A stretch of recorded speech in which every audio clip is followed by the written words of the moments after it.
کیونکہ یہ ایگزیکٹلی وہی بات ہے جو عزیر نے کہی تھی. لیکن اگر میری یہی بات آپ دوبارہ کریں لیکن اپنے الفاظ میں کہیں تو اس کو پھر آپ جو ہے وہ کوٹیشن مارکس میں بند نہیں کر سکتے، اور اس کے ساتھ تھوڑا سا معاملہ بھی چینج ہو جائے گا، اس کا ٹینس چینج ہو جائے گا، اس میں جو پروناؤن استعمال ہوا ہے وہ بھی چینج ہو جائے گا، اور اس میں کچھ ایسے ورڈز کا چینج بھی ہو جائے گا جو پہلے اس میں استعمال نہیں ہوئے تھے جب اس کو ایز اے کوٹڈ اسپیچ بیان کیا گیا تھا. تو یہاں پر یہ جو جملہ ہے today's lesson is on presentations, تو یہ ایک ڈائریکٹ اسپیچ یا کوٹڈ اسپیچ کا ایک جو ہے وہ ایک بہترین مثال ہے. اس کو ہم اس طریقے سے بھی لکھ سکتے ہیں کہ today's lesson is on presentations she said. She said کو آپ آگے لگائے یا پیچھے لگائے بات سیم ہی ہے. اس نے کہا کہ آج کے لیسن پریزنٹیشنز پہ ہوں گے. آپ ایسا کہیں یا آپ ایسا کہیں کہ آج کے لیسنز پریزنٹیشنز پہ ہوں گے، اس نے کہا، بات ایک ہی ہے. اب انڈائریکٹ اسپیچ کیا ہے؟ تو انڈائریکٹ اسپیچ بالکل اس کے الٹ ہے. ڈائریکٹ اسپیچ میں تو ہم کسی کی بات کو کوٹ کرتے ہیں، ایگزیکٹلی ویسے ہی بیان کرتے ہیں جیسے کسی نے کہے ہوتے ہیں. لیکن انڈائریکٹ اسپیچ میں کیا ہوتا ہے؟ ہم اس کی بات تو کرتے ہیں مگر اس کی طرح نہیں کرتے جس طرح اس نے الفاظ استعمال کیے ہوتے ہیں. اس میں کوٹیشن مارکس نہیں لگتے. Indirect speech sometimes called reported speech doesn't use quotation marks to enclose what the person said, and it doesn't have to be word for word. جیسا میں نے کہا کہ انڈائریکٹ اسپیچ جس کو ہم نارملی رپورٹڈ اسپیچ بھی کہتے ہیں، اس میں ہم کوٹیشن مارکس یوز نہیں کرتے to enclose what the person said. جو اس بندے نے کہا ہوتا ہے نا، اس کو ہم بند نہیں کرتے کوٹیشن مارکس میں، اور اس کو ورڈ فار ورڈ بھی ہم استعمال نہیں کرتے ہیں. مطلب ایگزیکٹلی وہ الفاظ استعمال نہیں کرتے جو اس نے کہے ہوتے ہیں، ضروری نہیں ہے ایسا.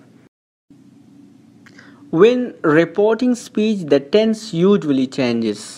This is because when we use reported speech, we are usually talking about a time in the past, because obviously the person who spoke originally spoke in the past.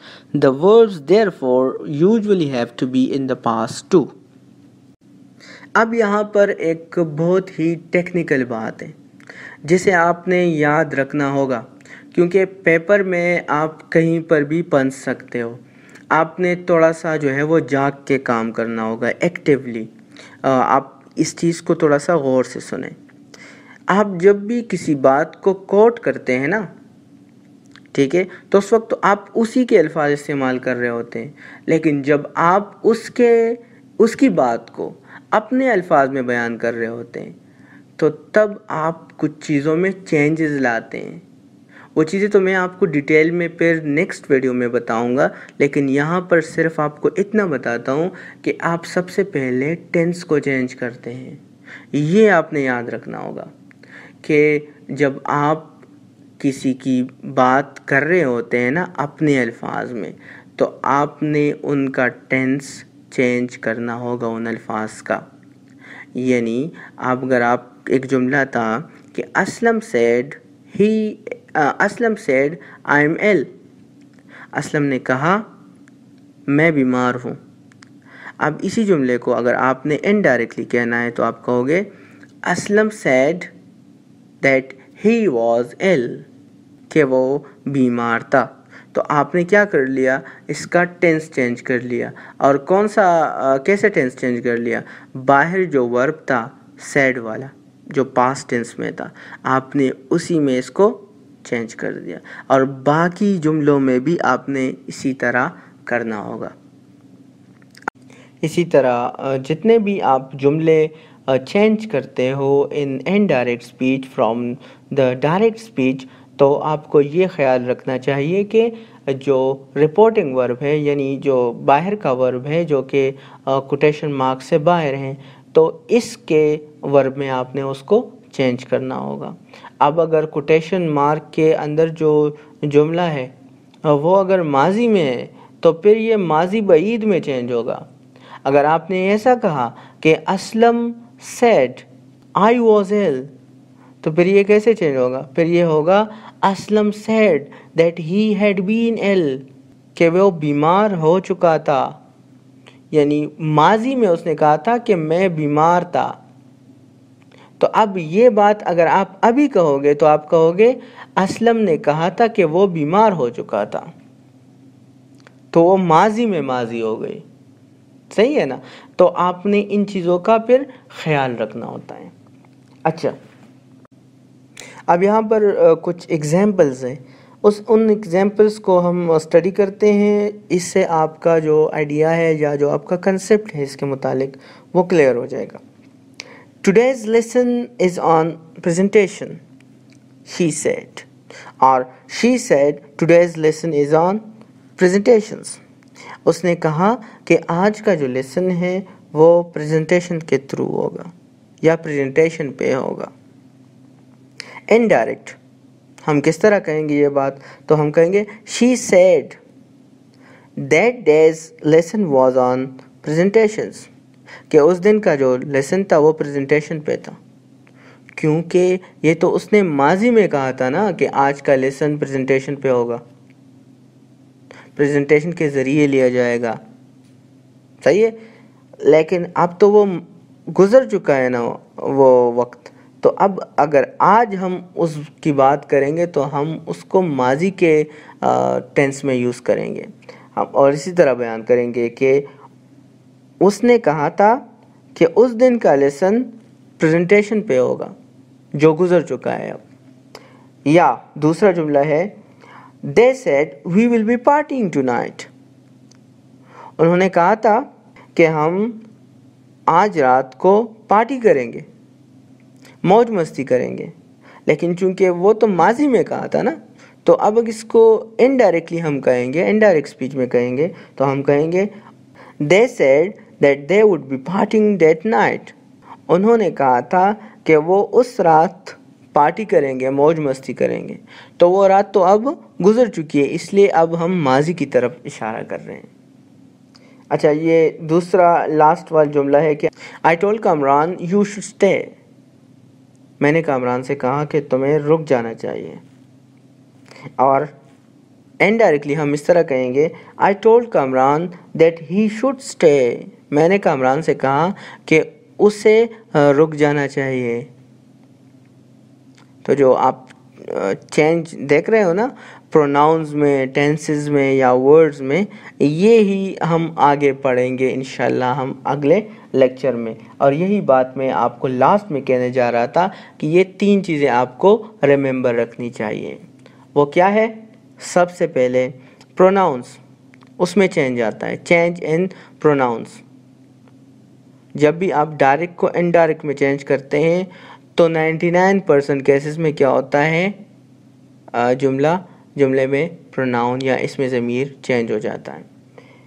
Change in tenses, یہ تو بالکل clear ہے، tenses میں بھی change آ جاتی ہے.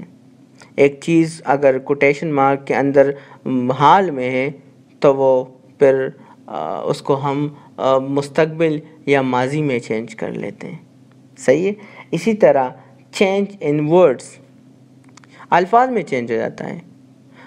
Tomorrow کو جو ہے وہ نیکسٹ ڈے کہا جاتا ہے، یا یسٹرڈے کو جو ہے وہ دا پاسٹ ڈے یا دا پریویس ڈے کہا جاتا ہے. یا اسی طرح دیگر اور بھی ورڈز ہیں جو کہ ہم استعمال کرتے ہیں انڈائریکٹ اسپیچ میں. لیکن چونکہ اب تو یہ لیکچر انٹروڈکٹری تھا اور تقریباً میں نے سارے جو اہم جو ہے وہ پوائنٹس تھے وہ میں نے آپ کے ساتھ ڈیٹیل میں ڈسکس کیے. اگلے لیکچر میں انشاءاللہ میں رولز جو ہیں ڈائریکٹ انڈائریکٹ کے وہ میں آپ کو سارے جو ہے وہ A to Z آپ کے ساتھ شیئر کروں گا. تب تک کے لیے اللہ حافظ.